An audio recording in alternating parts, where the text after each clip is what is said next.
أخواتي إخواني المغاربة، السلام عليكم. نتمنى تكونوا على خير وبخير إن شاء الله. الموضوع ديال هذه الحلقة هذه هو القرار الأخير ديال موريتانيا برفع رسوم المرور للشاحنات المغربية أو القادمة من المغرب نحو موريتانيا، وكذلك نحو غرب إفريقيا. إذن كلكم غتكونوا شفتوا بأن الشاحنات ديال المغرب في المعبر ديال الكركارات تقريبا كاملين راهم واقفين. تفاجئنا كاملين يعني بالقرار ديال السلطات الموريتانية برفع الرسوم الجمركية على لي كونتونير. كان تقريبا، باش نعطيكم غير واحد الفكرة، كان تيدير الكونتونير واحد 1600 اورو، يعني واحد 16000 درهم، ولا تقريبا كيدير 4500، ما يقرب على 4500 اورو، يعني 45000 درهم تقريبا. يعني الثمن ضرب في 3، مما يعني جعل بعض التجار المغاربه انهم يحتجوا ويحبسوا الشاحنات ديالهم ويطلبوا تفسيرات لهذا الموقف هذا. بطبيعه الحال شكلا يعني موريتانيا هي دوله ذات سياده. راكم شفتوا المغرب ما غاديش يقدر يتدخل في هذه المساله هذه، يرفعوا، عندهم الحق انهم يرفعوا الرسوم الجمركيه ويديروا اللي بغاو في بلادهم. ولكن حنا كمتتبعين كنربطوا دائما القرارات بالسياق العام وبالجو العام، الجو السياسي اللي كاين في المنطقه. يعني هذا القرار هذا راه جا وسط واحد الحمله مسعوره لبعض الموريتانيين على المغرب وعلى المغاربه. يعني حيت كان المغرب مؤخرا كانت دارت القوات المسلحه الملكيه واحد العمليه داخل الاراضي، يعني داخل المنطقه العازله، وكانوا توفاو الى جانب عناصر ديال البوليزاريو، كانوا توفاو واحد الناس من موريتانيا.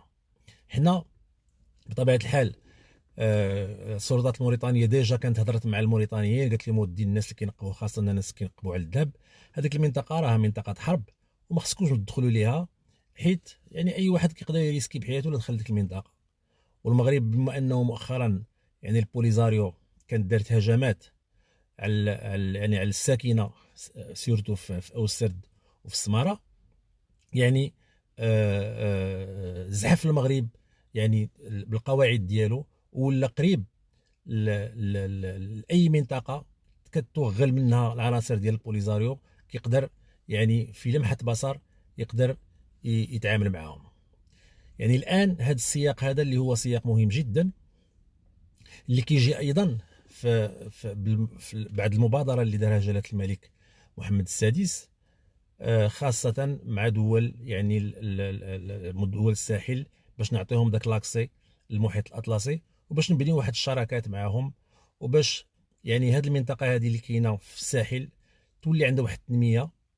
حيت راكم عارفين هذوك الناس مساكن محاصرين، دونك جات اليد ديال جلاله الملك باش نحيدوا عليهم هذا الحصار هذا ونتعاونوا معهم وينميو هما البلاد ديالهم، وما يبقاش في هذه المنطقه ما بقاش فيها الارهاب. حيت المشكل راه كما قلت لكم في الفيديوهات اللي فات، التعامل ديال المغرب ليس بتعامل اللي هو امني عسكري، التعامل ديالنا حنا هو تعامل تنموي اقتصادي. اذا اذا لاحظتوا بان هذا المشكل هذا كيتكرر يعني في المعبر مع الجانب الموريتاني، وهذه المساله هذه حنا خصنا نكونوا يعني حذرين في التعامل مع الاخوه في موريتانيا. وانا من الداعين الاوائل يعني باش تكون العلاقات ديالنا دائما مع موريتانيا، مع الشقيقه موريتانيا في احسن احوالها. بطبيعه الحال ما غاديش نقارنوا يعني الحكم ديال محمد عبد العزيز نقارنوه مع الحكم يعني الحالي ديال محمد الشيخ الغزواني. هذا السيد هذا يعني متبصر، الحكومه ديالو تتنسق مع المغرب، خاصه التنسيق الامني. موريتانيا قوات من الحضور ديالها العسكري في الشمال، يعني الامور غادا مزيانه. حتى دابا جا هذا الانسيدون هذا حنا غادي نشوفوا، حيت المشكل هو ان الى بلوكيتي التجاره ما بين المغرب، حيت هذا كيتسمى بلوكاج، حيت انت ما يمكنلكش تقدر انك تانتردي السلعه تدخل عندك لبلادك، ولكن المغرب راه ما كيصدرش غير لبلادك، المغرب راه ما كيصدرش غير لموريتانيا، المغرب راه كيصدر لدول ديال غرب افريقيا كامله، راه كتوصل السنغال، كوت ديفوار، البنين، يعني ودول اخرى. اذا هذا السياق هذا اللي جات فيه هذا القرار، هذا سياق صعب وصعب جدا اننا نفهموه بانه نابع من يعني من السلطات الموريتانيه، يعني دون اي تدخل. انا كنظن بان يعني التاثير اللي كاين ديال لا الجزائر لا المرتزقه ديال البوليزاريو داخل المجتمع الموريتاني، وانا كندخل يعني لي فوروم ديالهم وكنشوف كنسمع ليهم وكنشوف لا فيرسيون ديالهم ديال لي زيفي ديال لي في، وكنعرف بان كاين واحد الضغط كبير على الحكومه الموريتانيه بما انها ما رداتش على يعني مقتل هذوك يعني المواطنين الموريتانيين عقب الهجوم عليهم من طرف يعني القوات المسلحه الملكيه فاش كانوا داخل المنطقه العازله.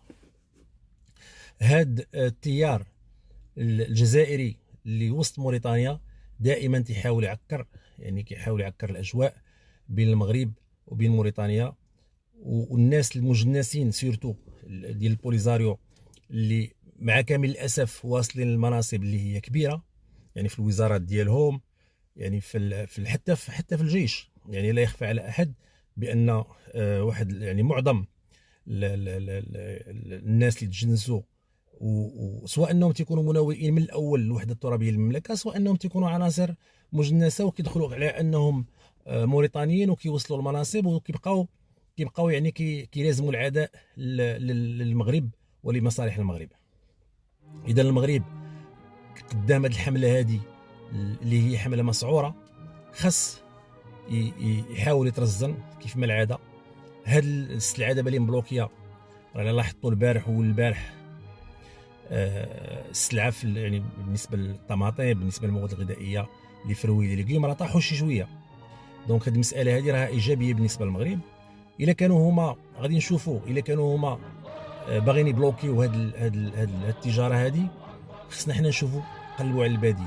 الخطاب ديال صاحب الجلاله الاخر راه كنهضر بان اون فوا يتفعل البور ديال الداخله راه غادي نوليو حنا يعني في غنى عن هذاك المعبر بصفه نهائيه. اذا تنظن بان واخا المغرب راه هو المستثمر الاول يعني من بين الدول الافريقيه كامله، المغرب راه هو اول مستثمر في موريتانيا. وراه بيناتنا وبين هاد الناس راه كاينه واحد 300 مليون دولار كل عام يعني كمبادلات تجاريه.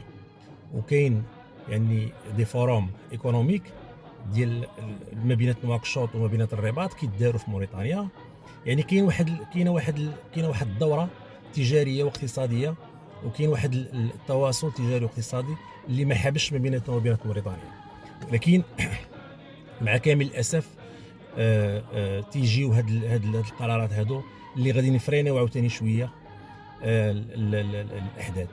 الان كنظن بان يعني في الاسابيع المقبله غادي يكونوا قرارات من الجانب المغربي، سواء ان غادي نبقاو في لابوزيسيون ديالنا، يعني ما غاديش نهبطوا الاسعار. وانا كنظن بان خصنا نديروا خصنا نبيعوا بالعز، حيت حنا يعني المستهلك المغربي راه تا هو زاد عليه الاسعار. اذا الا ما بغاوش بدو في السعر نرجعوا السلعه نبيعوها هنايا، والناس التجار اللي عندنا هنايا يقدروا اكسبورتي، والحمد لله راه موجوده، راه كاين الطلب في الانترناسيونال.